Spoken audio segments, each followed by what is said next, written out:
So I think many people, when they think about journalism or the journalist, they think about the reporter, right, or the writer, as you mentioned, the writer. But in actual fact, there are lots of different types of media and lots of different types of journalists as well. Because as a messenger, the journalist works in media, and there are many different types of media. So media is basically lots of different things. Arena. Sorry, that's not working.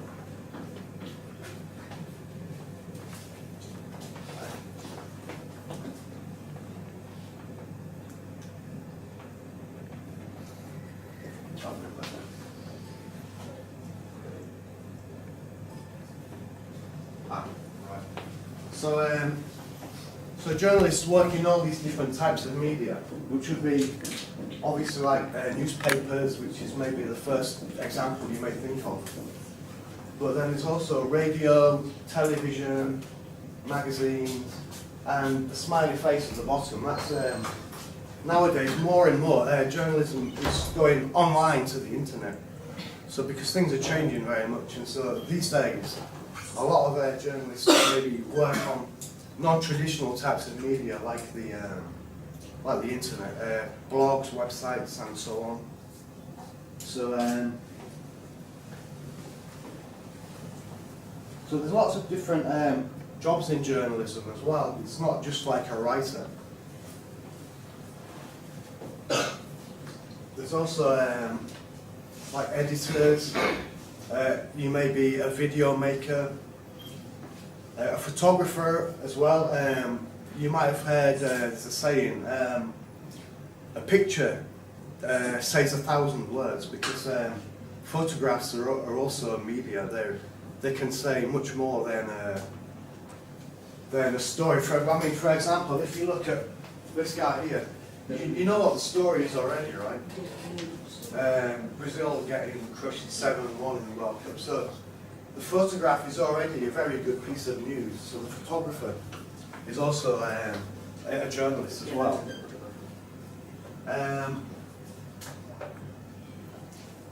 But then you also get like editors, the people who actually put the story together once the story is written, put the headlines on it and make it fit, make sure everything is correct in the story. Like video makers, more and more websites will have video as well as just stories. Newspapers now have websites as well, so there will be videos on the websites as well. Also artists as well, because you have these kind of pages and you need some kind of some illustration.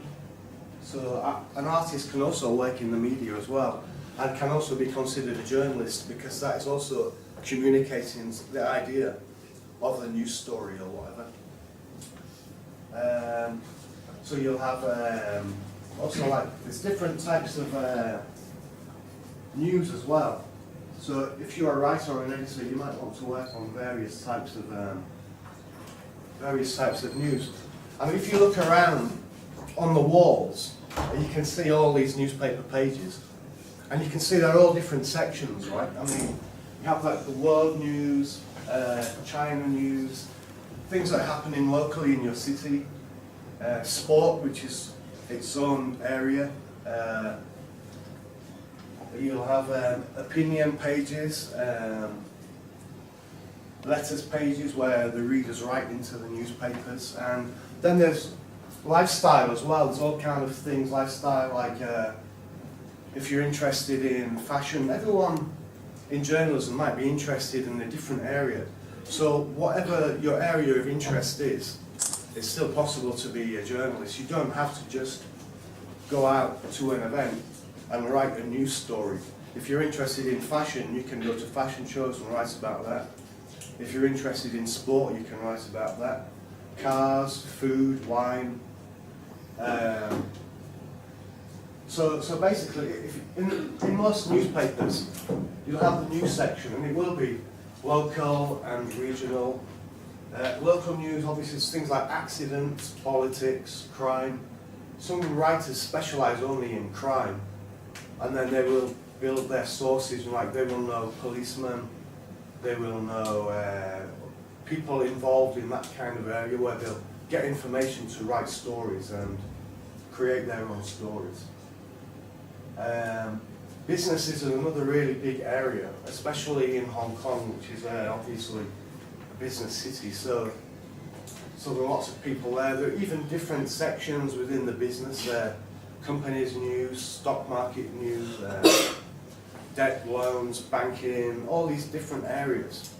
And of course, yeah, like lifestyle, you have like food, fashion, health, technology, family news.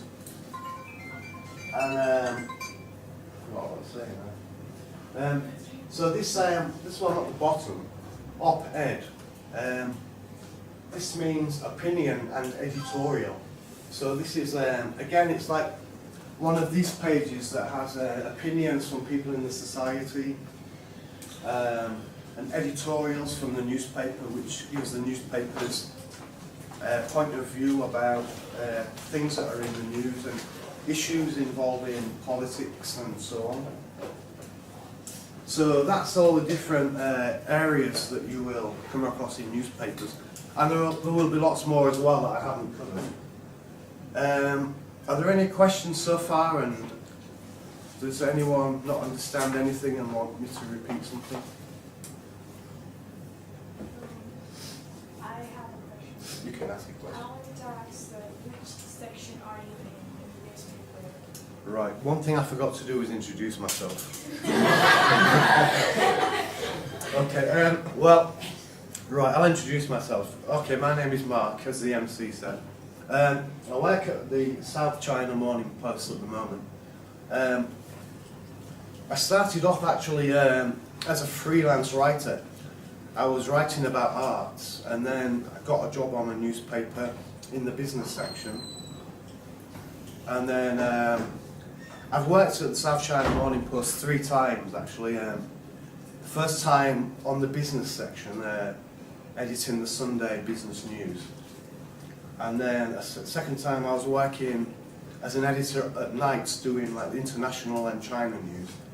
And now I work for like the features department, which is more like this one, the lifestyle one.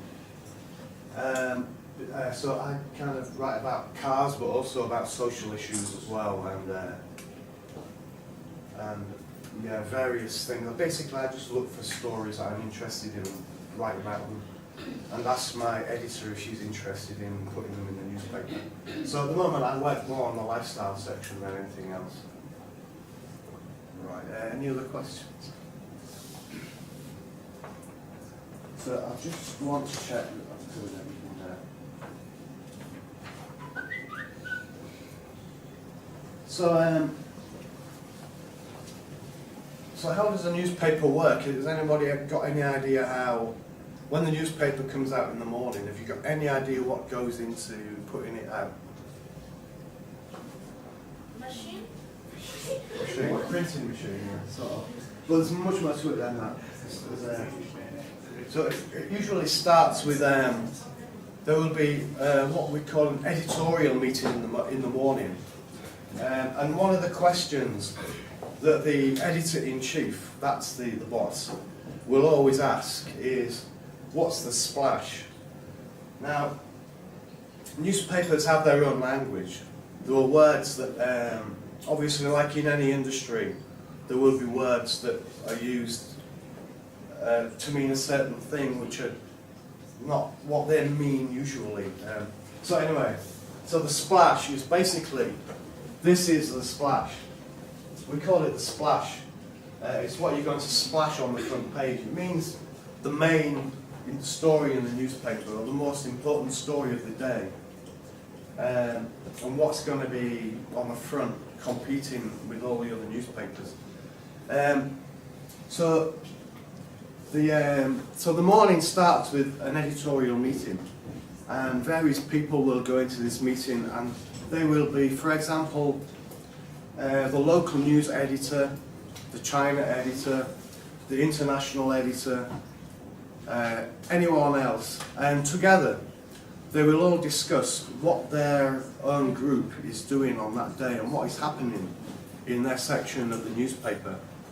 And then there will be a big discussion on which are the most important stories and which ones should go on the front page. So this is kind of all decided. And then the various other things that go on during the day. For example, on the news section, the news editor will have assignments because there are many different areas that stories come from. Like, for example, there might be a press conference. Say, China Light and Power is putting up the prices of electricity. They will send out notes to the newspapers and the reporters will go there. So that's one kind of way of getting a story. But then there are lots of other ways as well. There's like investigative journalism where you may get a story for yourself that no one else gets because you have someone who tells you, gives you some information which helps to get a story that none of the other newspapers have got. So that's called an exclusive story. And then, excuse me while I check my notes.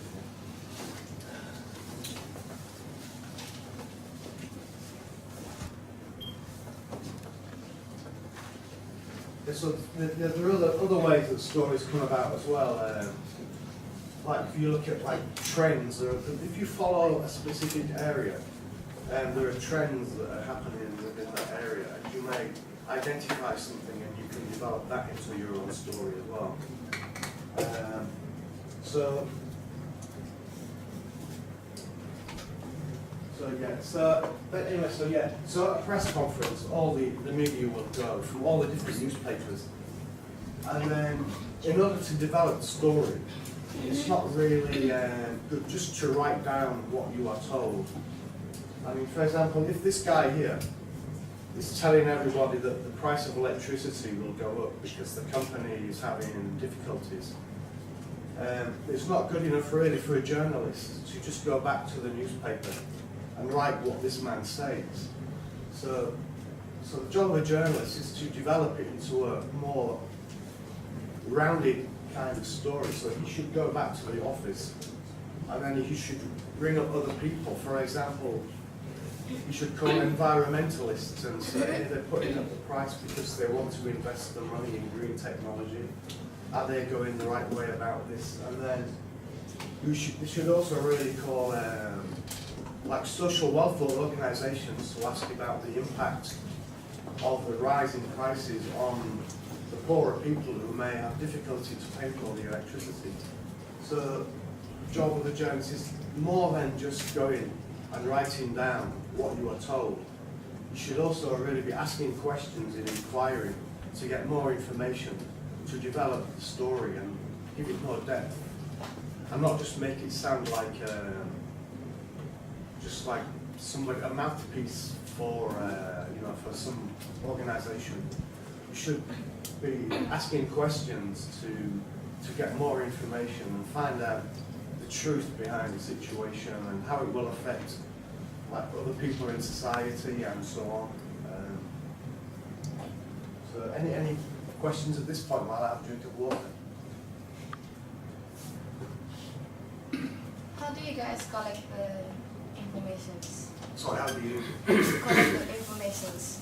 Collect the informations. Well, you should. Journalists usually have a lot of contacts and sources. Or, for example, if you want to get in touch with an environmental expert, you should be looking at the universities, really, I suppose, to see who the professors are in environmental sciences in the universities. And you can ring them and ask them, because they usually know this kind of information.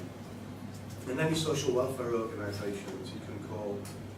And over the course of years, you develop all these different contacts and sources. So, so you can always go back to them when you need the information.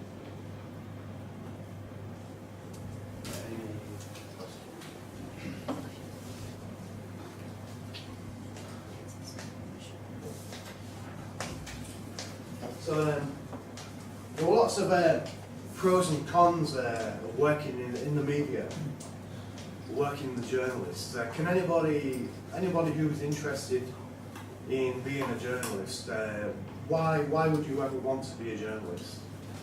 What's great about it? All right, well, we'll have a look at what some of the good things could be. Oh, Yeah, this one. As a kid, I wanted to be one. The reason was that, like, I feel like it's always about traveling around the world.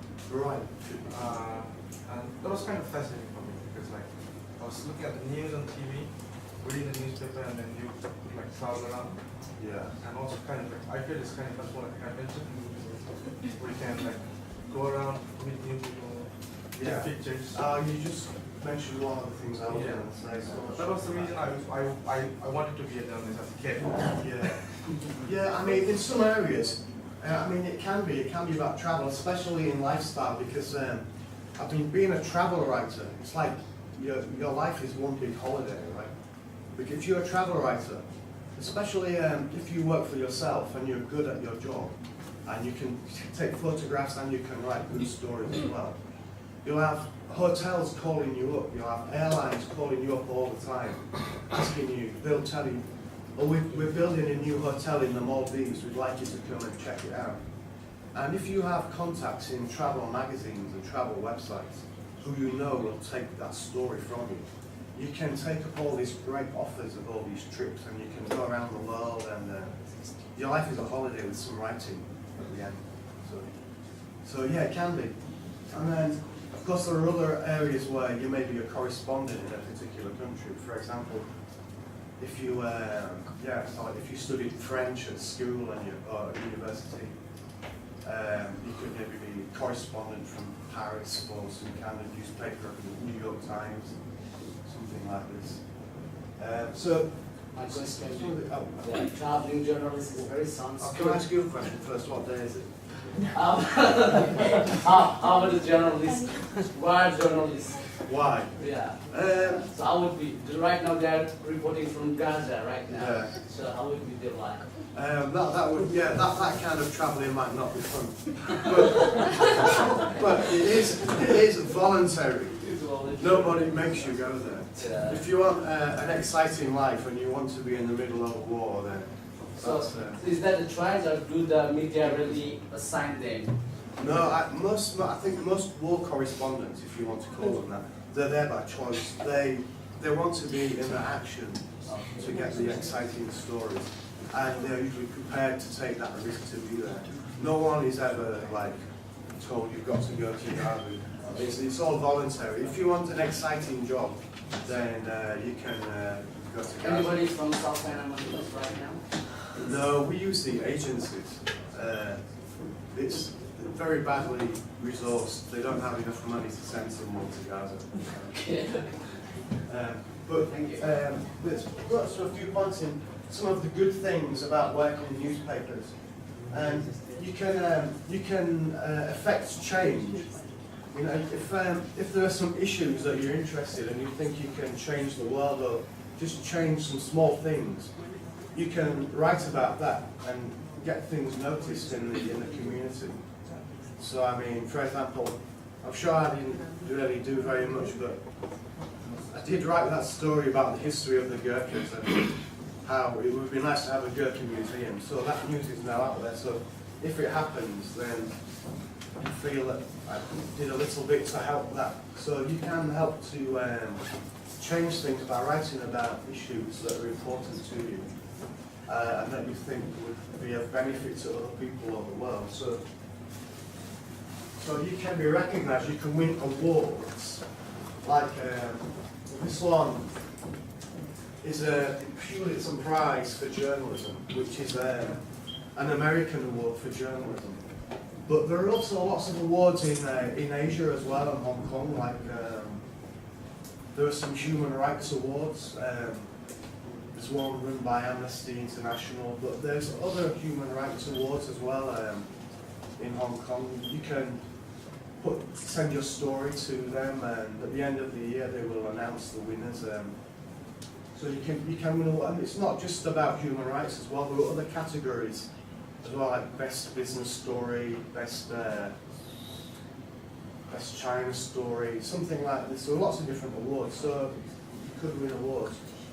But the other interesting thing as well is you do meet a lot of interesting people when you're a journalist, because you're always out there meeting different people.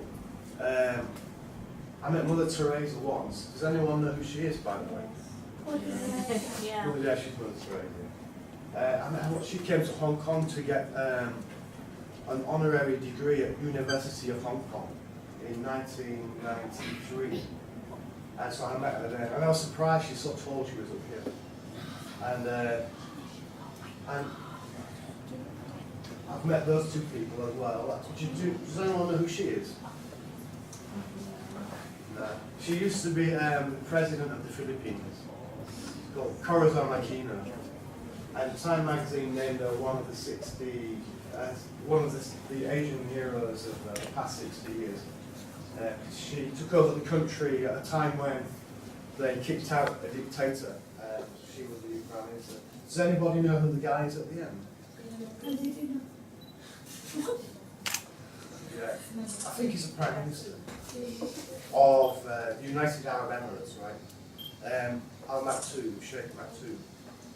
Actually, when I met him to talk about horses, because I was in Dubai for, again, this was actually at a time when I was writing about doing travel writing. And I went to, actually it's called the World Cup in Dubai. Although it's called the World Cup, but it's actually about horse racing. So we were taken to the stables where the Prime Minister keeps his horses and he talks to us about horses. But the interesting thing is, with him being like he's also like a king really, isn't he? So we were not allowed to stand close to him, we had to stand here and he was over there. You're not allowed to go near him, otherwise they'll shoot you. And I met those two people as well. Everybody must know who he is, right? Yeah.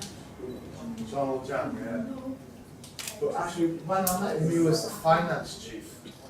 And I was working on business. He invited a lot of business journalists to his house for lunch on the beach. So that was good. And the other guy at the end, does anyone know who he is? Richard Branson, very famous British entrepreneur, right? Virgin Airlines and all that.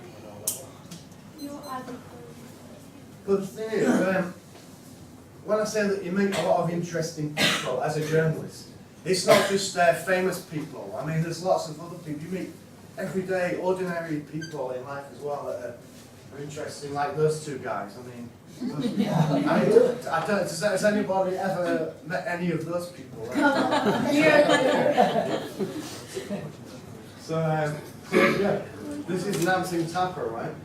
He was a guy, and also in the Olympics as a boxer, one of the first ones for Nepal. And I can't remember who those people are, but I met them once. But no, I mean, so you do meet a lot of interesting people. It's great. It's better than just being stuck in the office and you're just looking at the computers all day. You can get out and meet people. And here's some interesting stories, because most people have got an interesting story to tell. A good journalist can make a story talking to anyone, come up with some story ideas. So you'll get some good ideas being the stories. But it's not actually all good being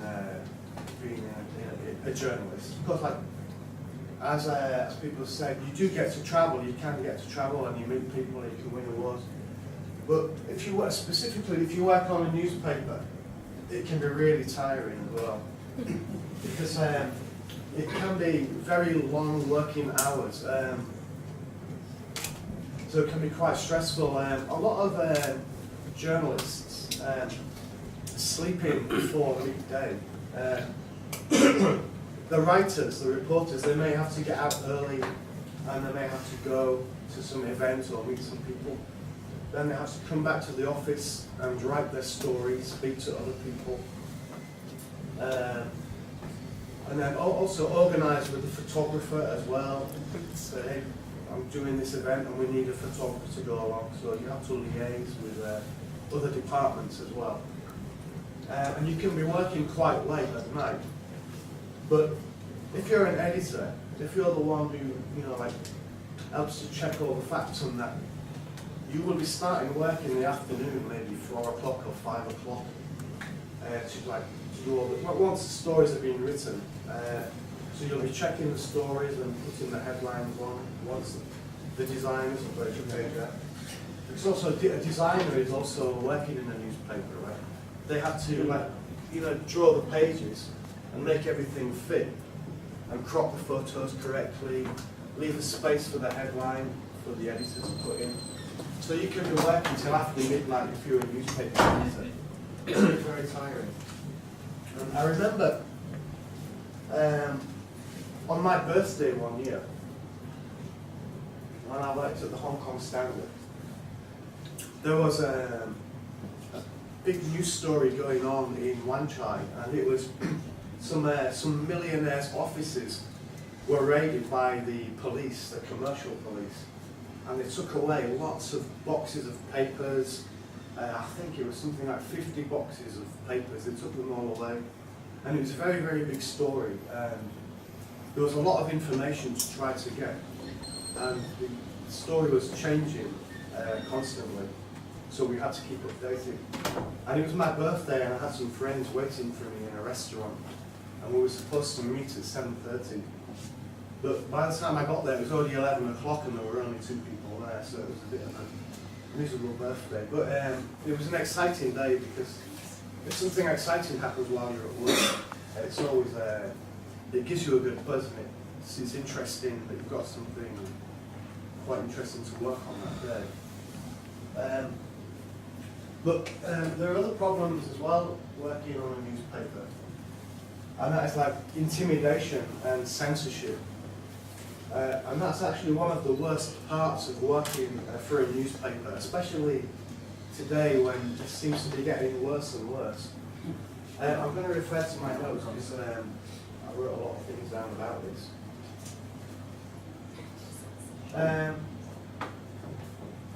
So the first one, the big dog and the little dog.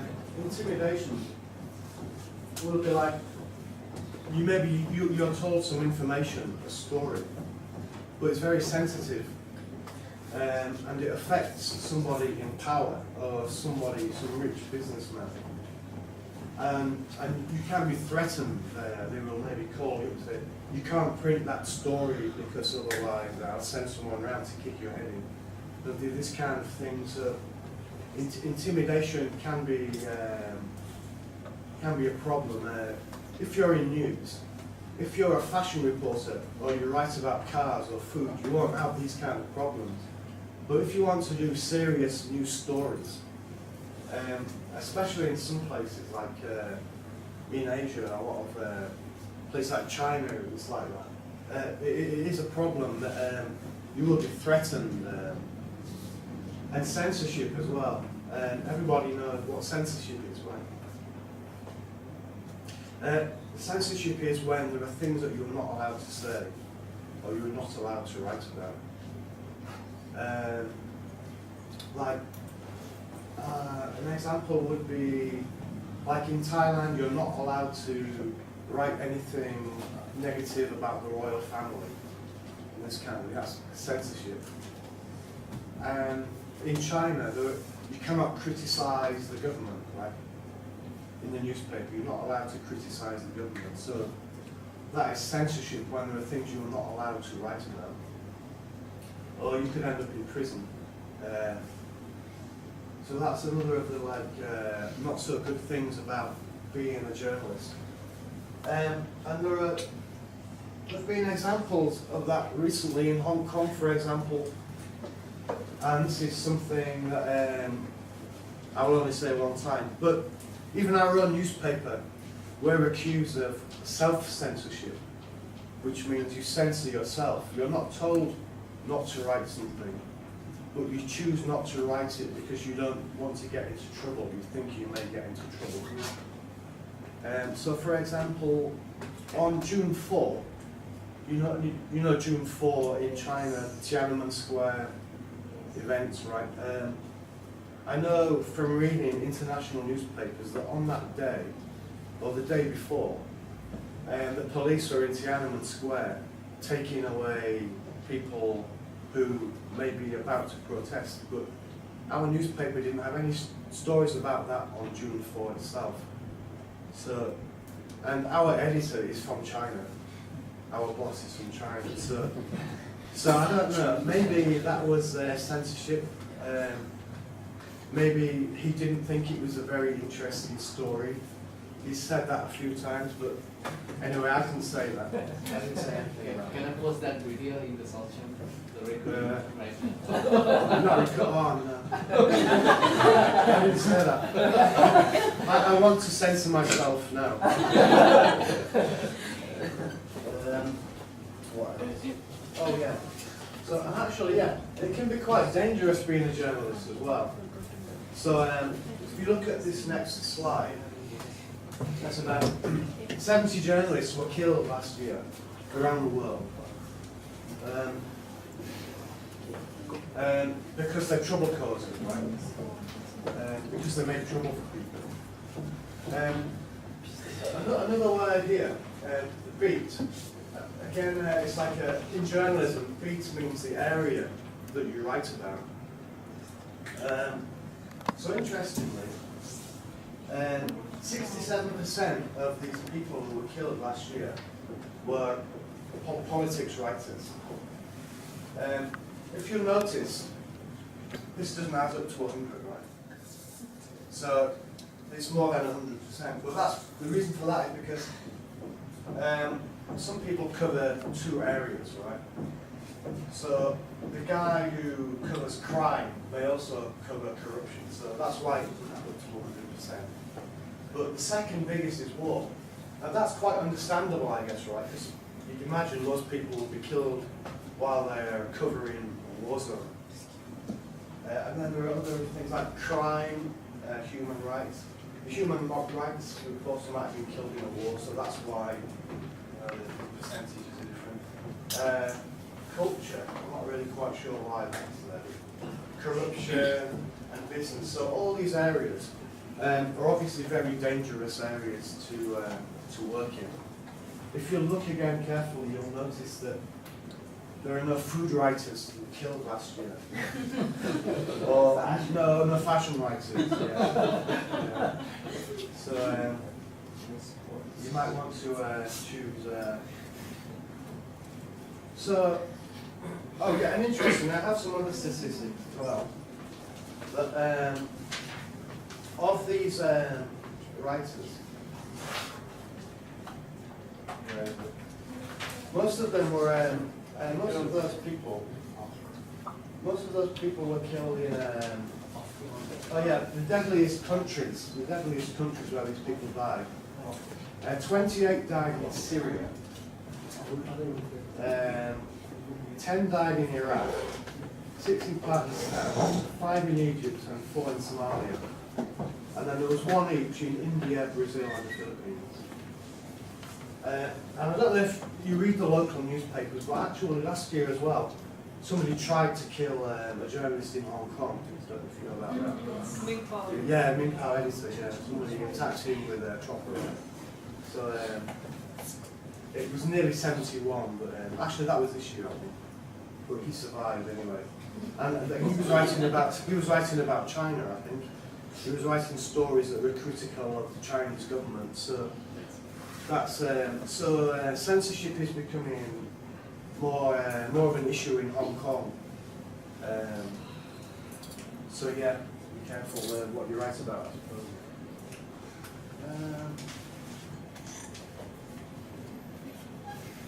Right, so the future of journalism is change anyway. So, and the reason for that is because of the internet. In the past few years, there's been a lot of news about journalists losing their jobs. There's been lots of people sacked as the newspapers are trying to save money. They don't want to spend so much because not so many people are buying newspapers. And the reason for that is because people are reading news on the internet more and more. So as a result of that, more newspapers are trying to build up their internet teams. So you could be working for a newspaper but also working for a website as well at the same time, which is what all of us are doing now at South China Morning Post. We are told that the internet is as important as the newspaper, and so we have to constantly be thinking of ideas to integrate our jobs into the internet. So for example, if you write a story for the newspaper, that will be on the internet as well. And you may have to come up with some new ideas. For example, you can have an internet poll, a questionnaire that can go with the story. Or a video, you can suggest a video that would be good to go with the story. All these things that you cannot have on the newspaper, but you can have on the internet, on the website. So everything is becoming more integrated between the newspaper and the .com, if you like. So there's no pressure on older people like myself to learn new skills. So like just last year, the newspaper has started to run some courses for old people. Like we did a video, how to make videos on an iPhone and edit them as well. So that if we go out on a job, we can also make a video as well. So then we're more useful. If we can't help work on the website, then we may lose our jobs because we aren't able to adapt to the modern age of journalism. So, and also nowadays, there are a lot of alternatives to newspapers as well, like newspapers and magazines. Nowadays, people write blogs, and there are newspapers that are only on the internet. You'll never see a newspaper version of these organisations or these publications. You'll only see them on the internet. And one of the good things about those is a lot of them are still independent, because a lot of newspapers now today, they're not owned by philanthropists. A lot of them were started by philanthropists, people who wanted to give a newspaper to, spread some positive message to help people, whatever. And newspapers are owned by big businessmen, and they also have their own agenda. So they don't really care about independent journalism. But a lot of good independent journalism can be found on the internet. I find that most of the reliable news that I read now is not in the newspaper. I find it's on the internet, because people don't have to worry about upsetting their boss, the big boss. Because that goes back as well to the censorship issue as well. For example, if there is an owner of a newspaper, and he also owns businesses in China, like property, food companies in China, he doesn't want his newspaper to print anything that will upset the government in China, because then they will maybe pressure his businesses, because that's happened in the past. You know the shop Giordano, clothes shop Giordano? Yes. You might not know it, but a long time ago, the owner was Jimmy Lai, and he's the man who owns Apple Daily newspaper. But he was forced to sell it because his newspaper is critical of the Chinese government. But when he was trying to expand Giordano into China, they wouldn't let him open any shops. So that, again, it's like intimidation. He was intimidated. So he sold Giordano to focus on running his newspaper to criticize the Chinese government.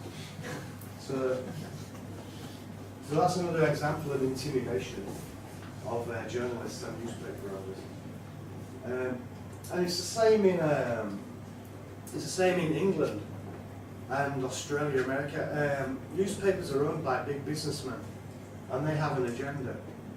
Like, for example, people say that, do you know Rupert Murdoch? Yeah. Right, Rupert Murdoch owns 2 newspapers in the UK and in England, and they're both very big newspapers. And a lot of people say that Rupert Murdoch can influence an election of the Prime Minister in the UK.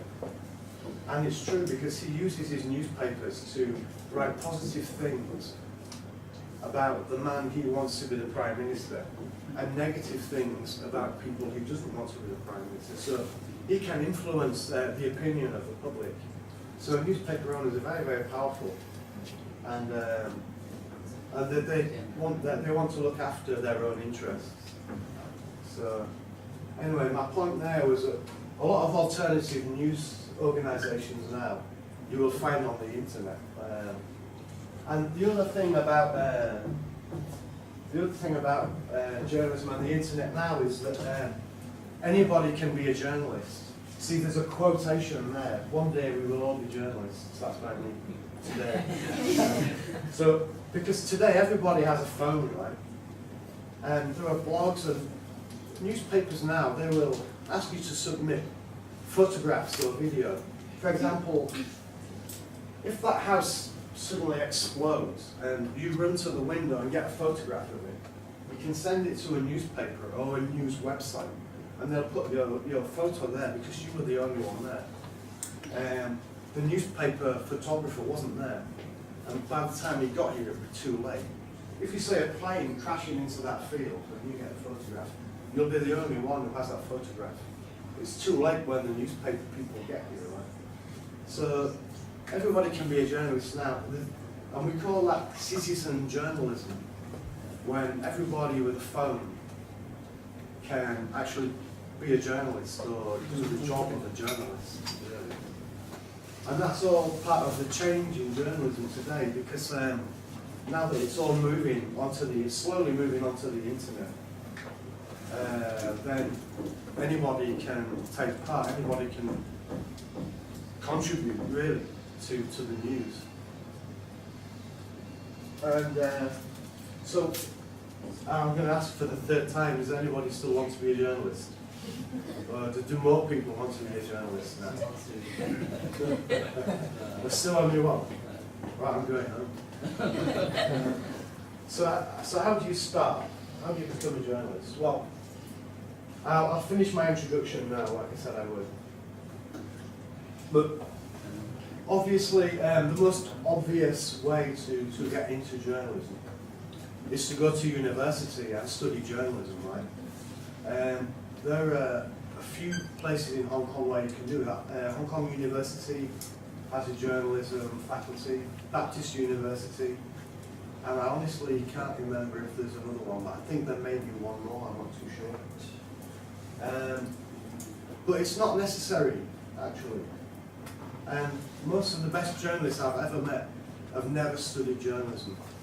They've all learned it while they've been working on a newspaper or magazine. And so if you go through university, one way you would get a job would be to become an intern, which would be to work in the holidays or when you finish for maybe 3 or 4 months or longer on a newspaper, and then hopefully they will hire you full time. But if you do want to get into journalism and you don't study it in university, there are other ways to do it. Many people go into journalism later on in their life when they've been in a different career for a long time. Some people might, for example, work in the car industry, and then they find that they like writing, so then they will move into a newspaper or magazine writing about cars because they have an area of specialty, specialisation, but they like writing.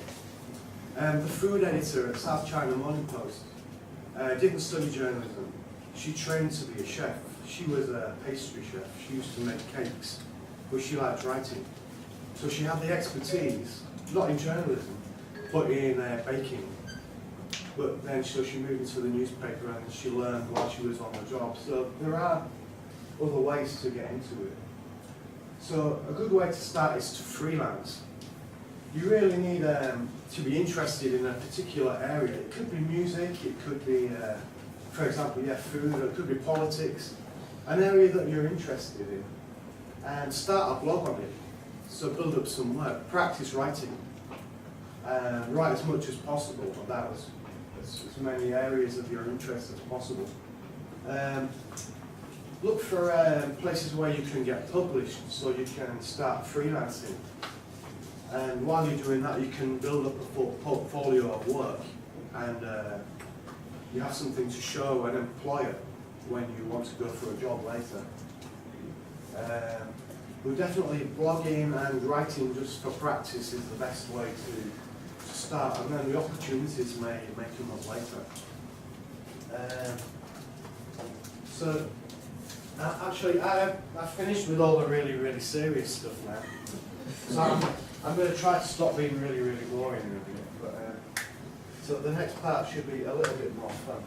Does anyone want to ask any questions about how to start working journalism? Yeah. Actually, I've got a different question regarding art. So what is the role of an artist in the newspaper? Can you just elaborate it? Just a little bit. Yeah, Because you sure, already sure. talked about the art going on the Sunshine of Morning News. Yeah. And sir, I can tell you that in Nepal, there's a caricature in the front page, Oh yeah. and a lot of political figures, they draw caricature Right. in the front page, and a lot of people do understand Right. the character of the politician. Sure. So in Sunshine of Morning Post, I didn't see those kind of character, like the caricature in the front page or somewhere else. No, Can you just elaborate? No, they never put them on the front page. Very rarely. Sometimes if there's an important story like the budget, every year we have the budget, but the picture's really boring. It's just some guy standing there like that, talking, holding a piece of tape like that. So the editor will probably tell you it's a really boring photograph for the front page, because the front page is very important. Right? So they will usually draw an illustration on budget day. But most of the time they want to look for a dramatic photograph. But the artists there must kind of mainly like in the op-ed, the editorial and opinion pages, because it's an abstract kind of an idea usually, right? Otherwise you just have pictures of people's heads, which is really boring. So they will go for like some kind of abstract image. And I think really that the artist's job is to come up with the idea, not just the picture as well. And I was looking for, there's one missing that I thought would be there, but it's not. But then there's also, they also have to like design, design these boxes here as well. Or that's more layout and design rather than the artist. But I think there's a couple of full-time artists and different sections of the paper as well may sometimes need their services. For example, if we're doing a story about anything that's maybe a bit abstract and there's no obvious photo, then I'll call the artist, ask them if they can come up with an illustration instead of it. So it's kind of that, they're on hand to do something where a photograph really won't work. So, now, as I was saying earlier, language, newspapers have their own languages. The words are all different. So we talked about the splash right already. The splash is like the main story on the page. That's what we call the splash. But there's lots of other sort of terminology and jargon that we use in the newspapers, like a header. Would anybody understand what header means? Maybe the word business, which field is it? No, that's another one. It is actually a headline. Stand first. Stand first is this one underneath the headline, which it really repeats the headline, but it gives more detail, and it uses different words to fill in detail on top of the headline. The body text is the actual main words of the story. We call that the body text. So if you was in a newspaper office and you had people talking to each other, you probably wouldn't have any idea what they're talking about. The byline. Byline is a word we have for the name of the writer. So the name of the writer there, we call that the byline. Sidebar is when you have I'll try to find one there. When you have a big story, sometimes there's a smaller story inside it. So there's a big story here about the West Bank, and there's a smaller story here in a box, a coloured box. It's related to the main story, but it's about a slightly different subject. So we call that a sidebar. And then So have anybody went typo before? Actually, a typo is basically a spelling mistake. It means typographical error, which is a long way of saying spelling mistake. Widows and orphans is a bit of a strange one, and I'll have to show you a slide to illustrate that. I will forget that one for now. The wires, we call this the wires, but it's actually the news agencies that newspapers use, because often nowadays the newspapers don't have enough money to have journalists in different countries, so they will use a news agency. Reuters, Agence France Presse, there's all these news agencies that newspapers subscribe to, and they use their news from around the world, and we call those the wires. Is everything, are we okay for time? Yeah, And, it's no problem. is everything all right? Yeah. So, actually, this is what we call the masthead. It's the masthead here. This is actually the name of the newspaper or the name of the section on top. Skybox. The skybox is this. This like gives you information about what's on the inside of the newspaper, just to try to entice the readers to turn to page 7 or turn to page 12, so to give an idea of what's going on inside the newspaper. And we call that the skybox because it's at the top and it's a box. Typeset is when the page is finished and all the journalists, the editors, the journalists, the writers, everyone's finished with the page. It's typeset, and that means basically we press the button and it gets sent to the printing machine. So that's called being typeset. A pointer would be at the bottom of the story. You might see a little blob and it says for more information turn to page 8. That's a pointer. A proof is when the page is finished and before it gets sent to the printer. The page is printed out and someone has to actually check the page. And this piece of paper is called the proof. And that's read by a proofreader to check for mistakes before it's sent to the printer. And basement is a word that we have for the story right at the bottom of the front page. So usually it's quite a small story. So something right down at the bottom, we call it the basement story. Now, in actual fact, that was the last boring one. I don't have any more boring ones to offer now. But the next I one was should listening be- for the best. Sorry, what? It's not question. Oh, yeah. Well, because I just work in a community newspaper, like we have only like 4 or 5 pages, right? But Yeah. South China, they have a lot of the section, like Yeah. business, sports, everything. So how they bring together? Basically, when they have all the sections have their own editor, but they have to report to the editor-in-chief. So they have that meeting in the morning editorial meeting, but they have another one as well about 4:30. And it's actually there because all these different things have happened during the day. So it's at that meeting that they decide what's put on the front page. And then when various sections have lost the story, then those section editors have to go back and say, oh, well, we've lost this one. And that was going to be our number 1 story. So now we have to decide a different number 1 story. And then all those section editors will put together their own sections. Do editor-in-chief go through with all these sections? He'll take some interest because at the meeting there'll be a list of all the stories. So he'll have an interest, but he will largely leave the section editors to trust them to put together their own pages and their own sections. But he will read, and he may have some objections sometimes, or he may have some suggestions as well.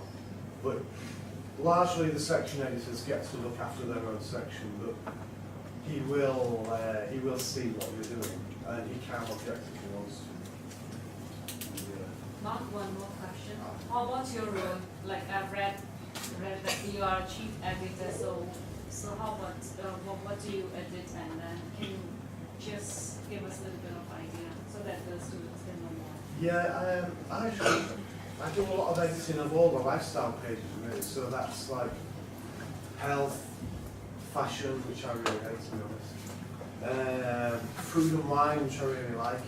We have health as well, and we have like kind of 2 different health pages because we have health And then we have a fitness page as well. So you're in the same, like, in a safe field. Yeah, It's actually. really safe. Yeah, I am, yeah. And the other reason I like it as well is because it's Monday to Friday, 10 to 6. Because I used to work very late nights for a long time and it's not healthy. But, so I like it all. I've also like family and education as well. They used to be called features, but now the department's called culture. They're kind of all really generally about lifestyle. And what's the frequency? Is it like you have to do it on every daily basis, or is it like? Well, every 3 days a week we have 4 pages, and they're all different. Like the front page will be a very general story, and it doesn't have to be about any of those subjects. It can be, I don't know, it can be about DJ schools around Hong Kong, which we had the other week.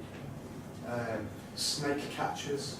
We have one about snake catchers, about some people who are catching snakes. It's very general things like this.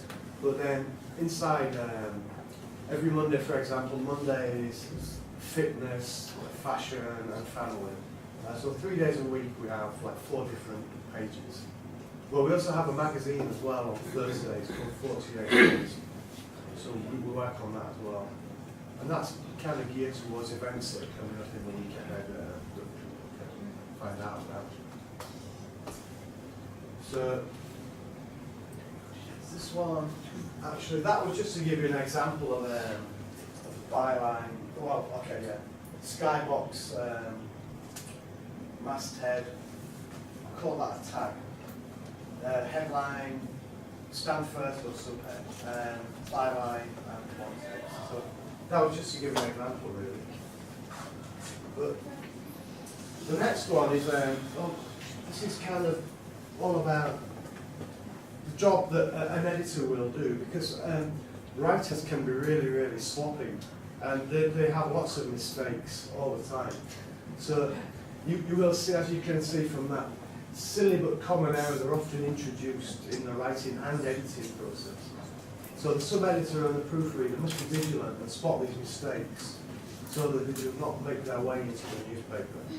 And I don't know if anyone's noticed, but there are about 10 mistakes in that Mistake writing. spelling is incorrect. Yeah, that's terrible, isn't it? But you do see mistakes like this in the newspaper, seriously, you do. I mean, the first one is in the first line, right? Comma, yeah, it's got 3 M's. So, I mean, R. you do yeah, R, yeah, that one. And third line, A. double It N's, is 2 double. N's, yeah. I see this all the time. When I'm proofreading, I see it all the time. Because people, editors, sub-editors, will make a change, but while they're making a change, they introduce an error that was not there in the first place. So it's not only the writers who make mistakes, it's the bloody editors. The people who are supposed to be making it correct actually put the errors in themselves. Something is being recorded. Oh, I'll never do that myself. But, so, yeah, there's more as well. So what I thought I would do, just to finish, is give a little sort of test to see if you could be a sub-editor, which I think you probably can because you just showed that. So I've written a story, and it's a fictional story about a fictional country that I used to live in, and a fictional situation in that fictional country. So, would anybody like to be a newsreader? Because that's the kind of journalist as well. Would anybody like to be a newsreader for television or radio? No? I'll have to do it. So this is not a real person, but so General Totally Raving Bonkers has ordered all citizens of Greenland to refrain from discussing politics and be happy or be jailed. Meanwhile, humour would not be tolerated, he said. We should all be happy, just like the people of North Korea. So, sarcasm. So, I just noticed it says something to post on that. So, can anyone see any... If you was the sub-editor checking that story, Yes. what are the mistakes? Greenland. Yeah, okay. It's a fictional country, so we'll allow it to be called Greenland today. But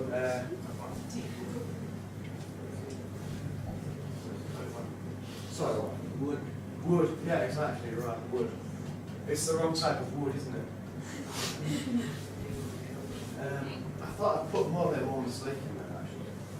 But all right. But there is another page. So, bonkers, grins are people who live in Greenland, by the way, which is fiction.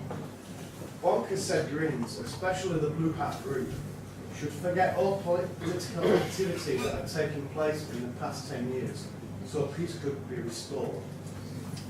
She said some groups had been trying things they shouldn't be saying. Is anybody, before we go to, does anybody see the editing mistakes in here? How do you say? Sorry, what? I'm curious about the word she said some groups had been saying things. Yeah, Who's she? good point. You've noticed one of the errors. Bonkers is a man, not a woman, right? But you will sometimes see this mistake as well. Somebody writes she instead of he, so you go on with it. It could be a sub-editor. Anyway, there's a few more in there actually. There's a missing full stop there as well. Restored. Yeah, so there should be a full stop there. Some people accidentally take them out when they're changing things around. And there's another one as well. Thinks, yeah. Saying things they should not be saying. I'm not joking. You do see really silly errors like this all the time when you're checking the newspapers or copy. So, to clarify what that meant, he told reporters not to further stir divisions in the country, otherwise he would have to tighten media censorship. He then stormed off angrily, refusing to answer any more questions. So any editing errors in there? Sorry,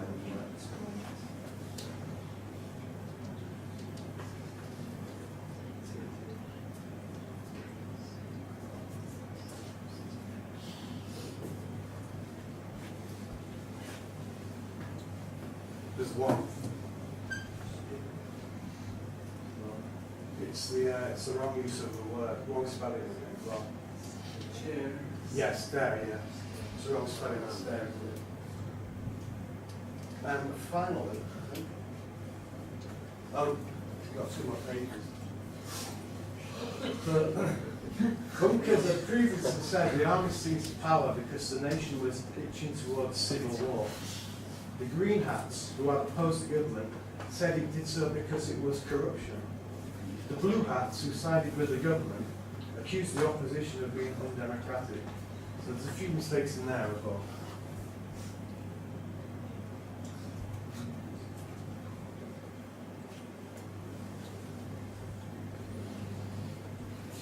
What was his name again? It was Bonkers, wasn't it? Oh, I spelled his name wrong then. It was Bonkers, that.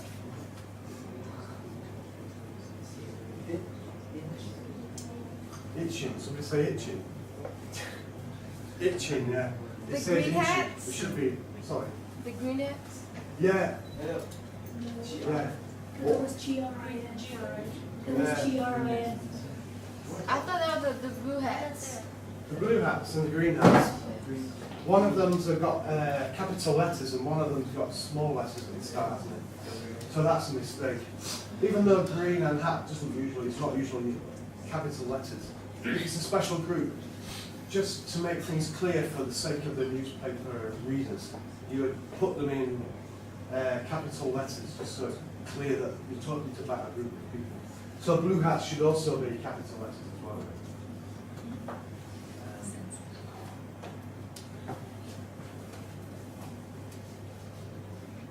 And finally,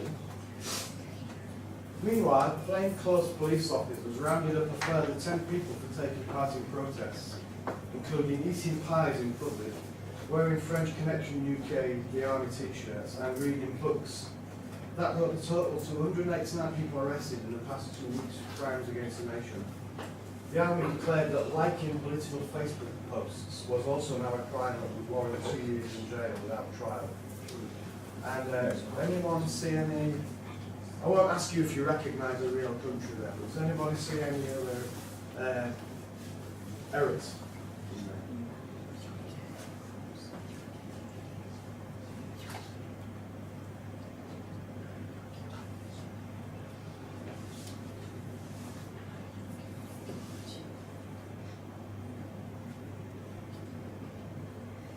Well done, because there aren't any. If you work as a journalist, one of the most fun things you can see is other people making mistakes. It's just great. It's always really, really funny. When you read like the competitor's newspaper and you see a mistake, it's always everybody in the office is talking about it. Like, oh, did you see what the Chinese doing? So I thought I'll just bring a few examples of that because it's always really funny. So the first one is, I think this is brilliant. This should say Mississippi, right? Well, it just says Mississippi. So, and it's talking about literacy, but the word is spelled wrong. So that's great. Journalists love these kind of jokes. It's just brilliant. But I really, really like this one as well. Because obviously, you will have people call up saying, you did a story this morning about my company and you made an error. I will sue you if you don't put a correction in the newspaper. So we have to put a correction in the newspaper. So this one says, in a recipe for salsa published recently, one of the ingredients was misstated. The correct ingredient is 2 tablespoons of cilantro instead of 2 tablespoons of tomato. That one's great.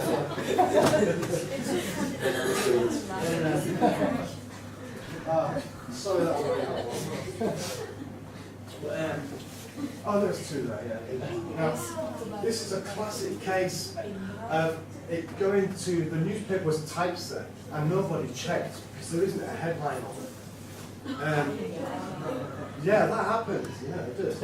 And so, like, it can happen a lot. Where I've seen it in, like, the briefs columns in our newspaper as well. And that's funny to me as well because I don't work on that section of the newspaper. Look, this is a case. This is a bit more interesting than just a silly error.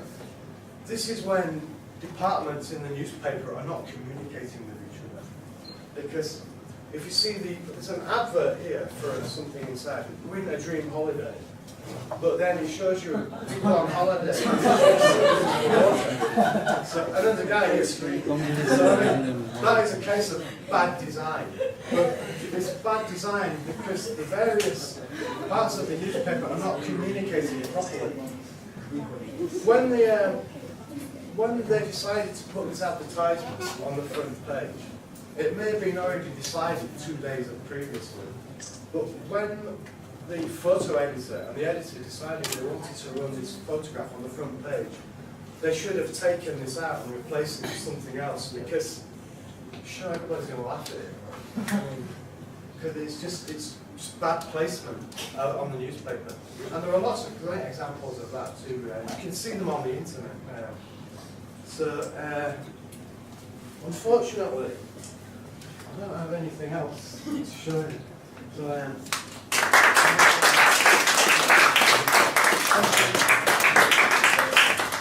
So, last chance to answer any questions, really.